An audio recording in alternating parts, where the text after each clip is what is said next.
আসসালামু আলাইকুম। আমাদের লঞ্চ ইসলামের পথে এগিয়ে চ্যানেল থেকে আপনাদেরকে স্বাগতম। আপনারা দেখছেন এমভি ইমাম হাসান 2, যা চাঁদপুর ঢাকা চলাচল করে। এখন সে চাঁদপুরের উদ্দেশ্যে ঢাকা সদরঘাট থেকে ছেড়ে চাঁদপুরের উদ্দেশ্যে যাচ্ছে। এমভি ইমাম হাসান 2 দেখতেই পাচ্ছেন।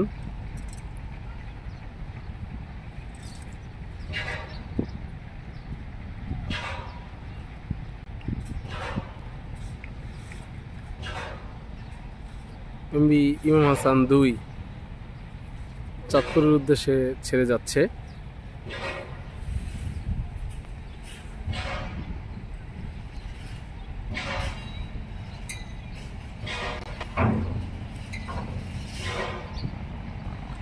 আমার ভিডিও যদি ভালো লাগে লাইক শেয়ার ও কমেন্ট করবেন,